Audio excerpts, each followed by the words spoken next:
देखो आज तुम्हें डिसाइड करनी होगी कि तुम्हें पढ़ाई करनी भी है या नहीं। अगर नहीं करनी है तो फिर कोई बात नहीं, लेकिन अगर करनी है तो फिर उसमें कोई बहाना नहीं। अपने आप से पूछो कि मेरी खुद की कोई सेल्फ रिस्पेक्ट है या नहीं। अगर मैं खुद से ये कमिटमेंट करता हूँ कि आज मैं ये काम करके रहूँगा और उस काम को मैं सिर्फ इसलिए नहीं कर पाया क्योंकि मैं फालतू की चीज़ों से डिस्ट्रैक्ट हो गया था, तो क्या मैं खुद की इंसल्ट नहीं कर रहा हूँ? तो क्या मैं खुद की नज़रों में गिर नहीं रहा हूँ? मेरी खुद की नज़रों में मेरी क्या वैल्यू रह जाएगी अगर मैं ऐसा करूँगा तो? और जब मैं खुद ही खुद की नज़रों में अपनी वैल्यू बना नहीं पा रहा हूँ तो दुनिया मुझे क्यों वैल्यू देगी? अगर दुनिया की नज़रों में खुद की वैल्यू बनानी है ना, तो पहले खुद की नज़रों में अपनी वैल्यू बनाओ। और उसके लिए आलस को छोड़ना पड़ेगा, मेंटल पेन को सहना पड़ेगा, संघर्ष करना पड़ेगा। अपनी सारी फालतू के कामों को छोड़कर उन सारे कामों को प्रायोरिटी देनी पड़ेगी जिन कामों को करके तुम्हारी लाइफ बनेगी। लोग हर बार ये क्वेश्चन करते हैं और बार बार करते हैं, पढ़ाई में मन नहीं लगता? मोटिवेशनल वीडियो का असर ज़्यादा देर तक रहती नहीं है। देखो आप हर बार मोटिवेटेड होना चाहते हो ना, लेकिन क्या आपको पता है कि इस दुनिया में सबसे बड़ा मोटिवेटर कौन है? आप खुद।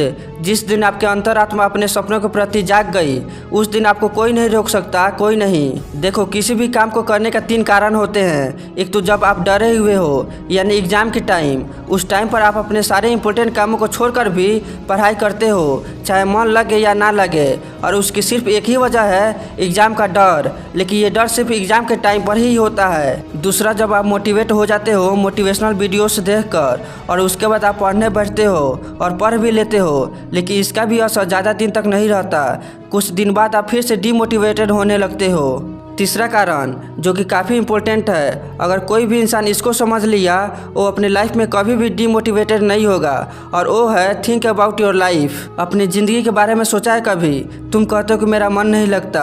कभी अपनी मम्मी को ये कहते हुए सुना है कि बेटा आज खाना बनाने का मन नहीं है, तू भूखा सो जा? मम्मी खुद भूखा सो जाएगी, लेकिन कभी भी तुम्हें भूखा नहीं सोने देगी।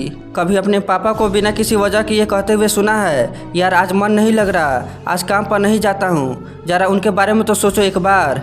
और अगर इतने सेल्फिश हो कि उनके बारे में नहीं सोच सकते, अपने माँ बाप के बारे में नहीं सोच सकते, तो कम से कम खुद के लाइफ के बारे में तो सोचो कि कुछ करना भी है कि नहीं करना है। जब बड़े हो जाओगे तब भी माँ बाप के टुकड़ों पे पलोगे, तब कैसा फील करोगे अंदर से तुम? और यह भी तो सोचो कि अगर आज तुम थोड़ी सी मेहनत कर ली, खुद का कुछ नाम कमा लिया, कुछ इज्जत कमा लिया समाज में, तो तुम और तुम्हारे पेरेंट्स कितना प्राउड फील कर रहे होंगे तुम पर। और तुम कहते हो कि मन नहीं लगता।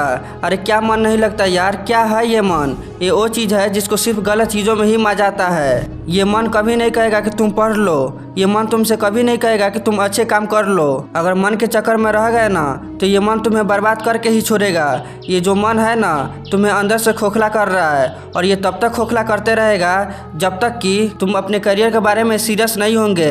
जब तक तुम ये ना सोचोगे कि मेरी फैमिली का क्या होगा अगर मैं ऐसा ही रहा तो। और जिस दिन तुम्हारे सपने, तुम्हारी जिम्मेदारियाँ, तुम्हारी फैमिली की सिचुएशन तुम्हें समझ में आ गई ना, उस दिन मन कितनी औकात नहीं कि वो कह दे भाई तू मोबाइल चला। उसके बाद तुम्हारे मन का कंट्रोल तुम्हारे ऊपर नहीं होगा, तुम्हारा कंट्रोल तुम्हारे मन के ऊपर होगा। आशा करता हूँ ये सुनने के बाद आपका ज़मीर आपको पढ़ने के लिए ज़रूर बोलेगा। तो जल्दी से पूरे तन मन के साथ लग जाइए पढ़ाई करने में, और वीडियो को लाइक करके चैनल को सब्सक्राइब कर लीजिए, क्योंकि हर प्रकार का मोटिवेशनल वीडियो मैं इस चैनल पर आपके लिए लाते रहता हूँ।